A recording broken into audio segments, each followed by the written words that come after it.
Bueno, ¿Qué se yo nos queda un poco resaltando, que ya lo decía, yo creo que bueno, todos sabemos, ¿no?, que la formación matemática esa que odian tantos nuestros hijos y se van para letras, para ciencia, pues está tan próximo, lógicamente, bueno, digo lógicamente, estoy nombrando la lógica, está tan cerca de la filosofía, del orden mental que lleva, que es por lo que yo creo que este hombre, todo lo que se le daba en este sentido, pues lo sabía juzgar y lo sabía ponderar, porque luego hablaremos de cosas que le llevan a la realidad por dinero, por economía en un momento dado, por elementos que llega a la perfección sacar del problema virtud a lo largo de ese proceso de Ferrolano. Llega que los ingenieros y arquitectos, lo veremos después, se complican enormemente y llega él y de pronto, digamos, logra un minimalismo de ciudad dentro de los principios. Por eso él era un hombre, como se ha dicho al principio, absolutamente ilustrado, sabía de todo y sabía juzgarlo, de manera que sabía juzgar, como hemos dicho antes, a un ingeniero, a un arquitecto, cada uno en problemas pues de estructuras y en problemas de diseño, como estamos hablando de esa perfección que admiramos los que nos cuesta tanto trabajo trabajar en el Ferrol, es en lo que se vertió, ¿no?, tanto en lo que es el Arsenal, y luego veremos, tiene muchas propuestas a lo largo eso lo explicará Juan mejor, o José María mejor, cómo en un momento dado que se complica el Arsenal y es unos dibujos realmente enrevesados por topografía, etcétera, él llega y los cuadra, los organiza, los materializa en esas coordenadas de unos cuadros grandes y la ciudad hace igual. Y luego los pega de tal manera que es un continuo. Y esas cosas, pues es de alguien que tiene la cabeza muy bien amoblada, muy bien. Y ahora yo digo, perdón, dime. No, un poco para abrir también otro frente dentro de la personalidad de Jorge Juan, que yo creo que es enormemente atractiva. Me quería hacer un comentario sobre la estructura moral y ética del personaje. Jorge Juan, cuando marcha a América dentro de la expedición para la medición del meridiano, tenía 22 años, 21, 22 años, joven, muy joven, ¿no? La corona le encarga que a la vez que realizan los trabajos geodésicos, Antonio de Ulloa y el propio Jorge Juan recorran los territorios del Perú y próximos al Perú y elaboren un informe de cuál era la situación, porque habían llegado a la corona pues voces donde, en fin, se hablaba de desmanes por parte del virrey o de los virreyes, de los gobernadores, de los hacendados, etcétera, ¿no? La corona le encarga este informe y este informe lo elabora meticulosamente Jorge Juan con Antonio de Ulloa y le llaman Crónicas Secretas de América.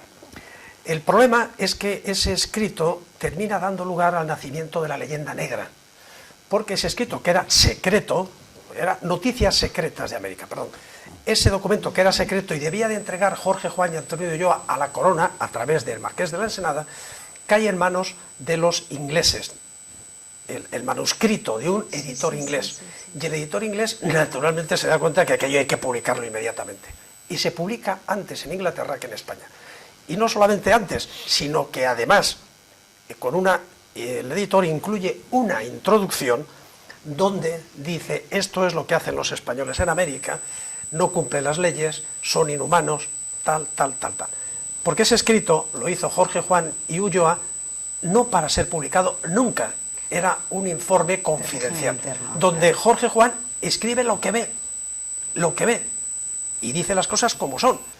Se han cometido tropelías, desmanes, se trata mal a los esclavos, a los indios, todo dentro de una contextualización. Eso era lo que había visto. Y entonces ese informe secreto termina siendo publicado. Ahí nace la leyenda negra española, en ese libro. Fíjate. Noticias Secretas de América. Sí. Y yo digo una cosa, Jorge Juan entra, por supuesto, en contacto con Ferrol, pero antes de que entre en contacto con Ferrol, antes de eso, Ferrol ya empieza a ser un poco base naval. pequeñita base naval. Era base naval ya. Gracias a Patiño, Patiño, que es el personaje fundamental para Ferrol, que fijaros tampoco tiene ni... O tiene Ya, una calle ya perdida por allí, por detrás sí. me parece que detrás de la... Almirante sí. Y para usted de contar, Bueno, no tiene una nada. calle y un buque de la Marina. Bueno, buque de eso, Ferrol, pero Patiño verdaderamente es el artífice de que, Claro, de que sí, hoy seamos lo que somos. somos. Lo que somos. Lo que Departamento somos. Marítimo, que ya no lo somos, pero que es la Patiño, razón primer de ser. ministro de Felipe V. Claro, sí. Primer Borbón, 1726. 1726. O sea, Patiño es el que organiza... 3 departamentos marítimos, uno de ellos es el de Ferrol. Exactamente. Pero con base en la Graña, en principio. O sea que la primera, digamos, construcción de un arsenal se hizo en la Graña. Con el tiempo se vio que quedaba pequeño aquello, y se llegó a construir allí alguna fragata, una media docena de buques y tal, algunos menores, pero ya a partir del año 1749-1750 Ya se siendo empezó Ensenada. en serio, ya en Ya Estella. con Ensenada. Y ya tuvo que ver, porque además Ensenada había estado de comisario en la Graña, ya en su época, Marqués de Ensenada, que por cierto tuvo una calle en Ferrol y ya no la tiene, la tuvo en el famoso cuadro de Esteiro, tuvo hace muchos años una calle y hoy no tiene calle el Marqués de Ensenada.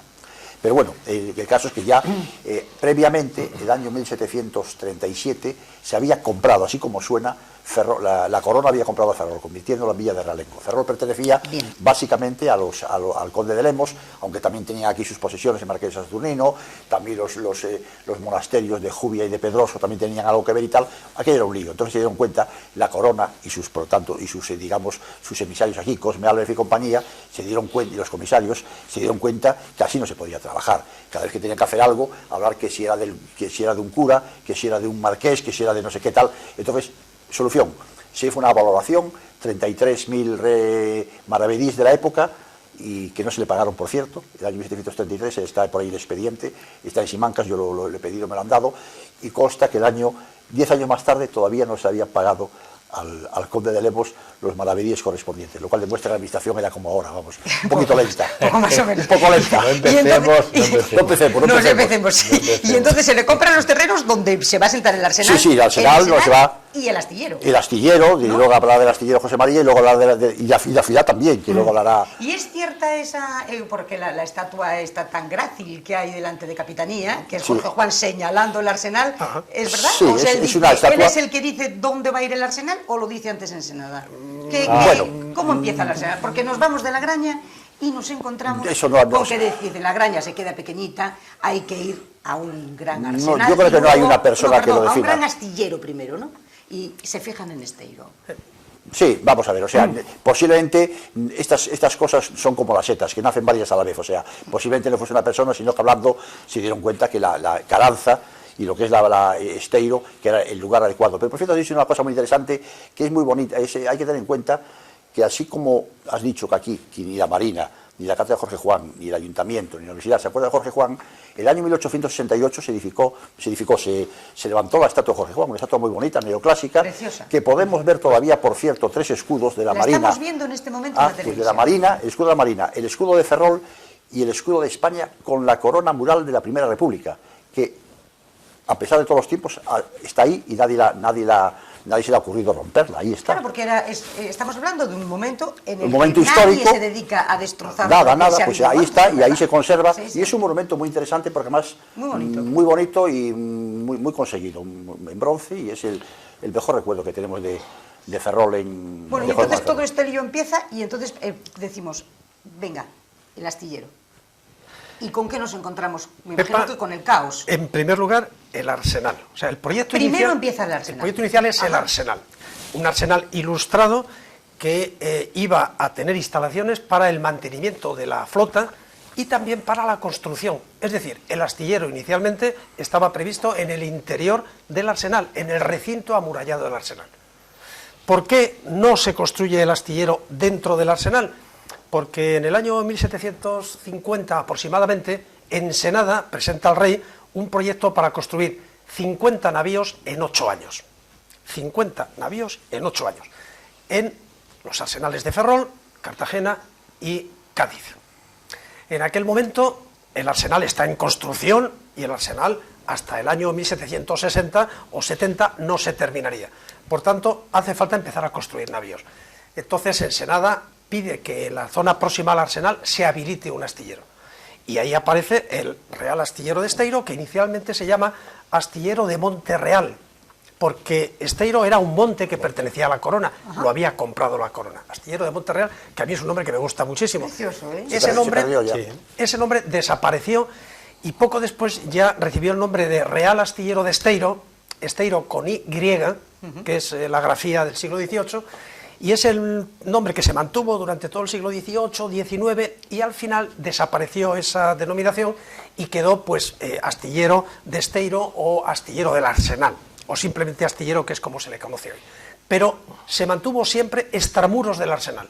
Lo que iba a ser una construcción provisional, al final se convirtió en una decisión definitiva, porque tenía la lógica de que el astillero requería, con 12 gradas, requería una aglomeración de trabajadores del orden de 3.000, 4.000 y 5.000 trabajadores.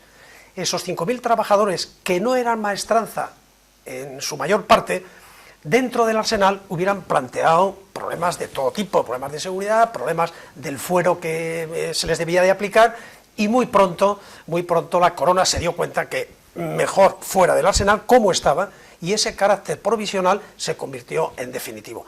De hecho, estuvieron Arsenal y astillero totalmente separados hasta hace poco tiempo, poco más de 50 años. María, te interrumpo. Hay un accidente que es, en un momento dado, tanto se dan cuenta que tiene que estar separado, que la población que se crea en lo que es el cuadro, el Esteiro, se obligan a hacer el cuadro Esteiro, que es, como tú estás diciendo, la residencia de la maestranza. Una barrera dando la espalda a Esteiro. Claro. El cuadro se dirige hacia lo que vemos, la puerta de Carlos III, y lo que es el Arsenal.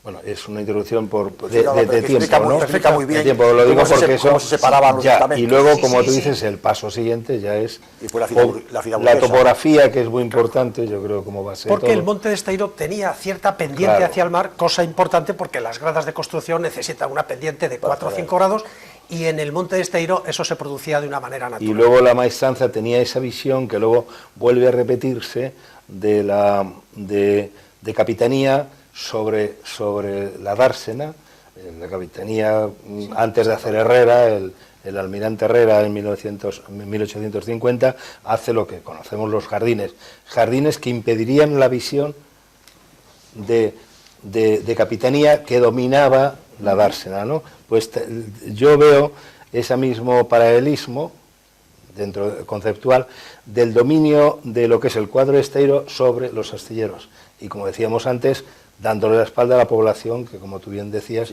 ese cuadro de Esteiro, que no solo contenía, como dices tú, la maestranza, sino que también tenía la contaduría de Marina, oficinas, incluso la iglesia de San Fernando. La iglesia de San Fernando. Fue una pena que el cuadro de Esteiro desapareciese como tal. Hablabas de 12 gradas. 12 gradas para construir 12 navíos simultáneamente, que en Ferrol se conoció popularmente como el apostolado. Los 12 apóstoles. Porque eran 12, ¿no? Eran 12 grados. El apostolado. Era fantástico, era grandísimo ese astillero, era más grande que Cádiz, más grande que Cartagena, era el mayor astillero. El gran arsenal y el gran astillero de la corona era Ferrol. O sea, Ferrol siempre ha estado por delante en cuanto a capacidad y la propia magnificencia de la construcción del arsenal y del astillero de Cartagena y de Cádiz. El gran astillero y el gran arsenal español era Ferrol, homologable a los grandes arsenales europeos. Y de hecho, el modelo español sirvió para construir arsenales en Rusia, en Finlandia, en Francia, porque era un modelo perfecto, un modelo magníficamente bien estudiado.